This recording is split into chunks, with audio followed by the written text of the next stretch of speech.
ഇന്ന് നമ്മൾ നോക്കാൻ പോകുന്നത് MK അൾട്ര എന്ന് പറയുന്ന പരീക്ഷണം എന്തായിരുന്നു എന്നാണ്.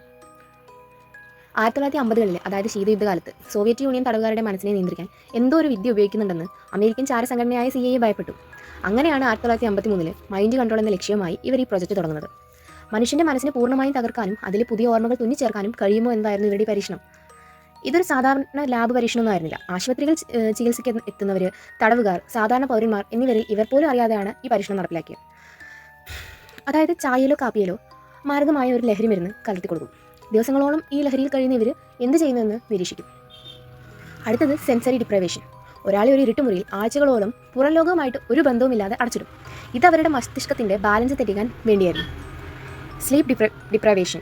ദിവസങ്ങളോളം ഉറങ്ങാൻ അനുവദിക്കാതെ ഇലക്ട്രിക് ഷോക്കുകൾ നൽകി അവരുടെ പ്രതികരണം ശ്രദ്ധിക്കും. ഈ പരീക്ഷണങ്ങൾ പങ്കെടുത്ത ഒരു യഥാർത്ഥ വ്യക്തിയെക്കുറിച്ച് നിങ്ങൾ കേട്ടിട്ടുണ്ടോ? ടെറി ഐസ്. ഇത് സിനിമയിലെ കഥാപാത്രമല്ലേ എന്ന് തോന്നാം, പക്ഷേ MK അൾട്രയ്ക്ക് ഇരയായ യഥാർത്ഥ മനുഷ്യരുടെ പ്രതിനിധിയാണവർ. സിനിമയിൽ കാണിക്കുന്ന സെൻസറി ഡിപ്രൈവേഷൻ ടാങ്കുകൾ MK അൾട്ര കാലഘട്ടത്തിൽ ഉപയോഗിച്ചിരുന്നവ തന്നെയാണ്. മനസ്സിനെ ആയുധമാക്കാൻ സാധിക്കുമോ എന്നതായിരുന്നു അന്ന് സർക്കാർ തിരഞ്ഞുകൊണ്ടിരുന്നത്. ഇനി ഇതെങ്ങനെ പുറത്തു വന്നു നോക്കിയാലോ. ഏകദേശം 20 വർഷത്തോളം ഈ രഹസ്യം ആരും അറിഞ്ഞില്ല. 1973 ഇതിൻ്റെ തെളിവുകൾ നശിപ്പിക്കാൻ അവർ ശ്രമിച്ചു, പക്ഷേ ചില ഫയലുകൾ ബാക്കിയായി.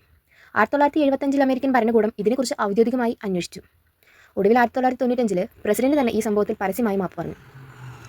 ഇന്നും പല ഗൂഢാലോചന സിദ്ധാന്തങ്ങളും വിശ്വസിക്കുന്നത് MK അൾട്ര അവസാനിച്ചിട്ടില്ല എന്നാണ്.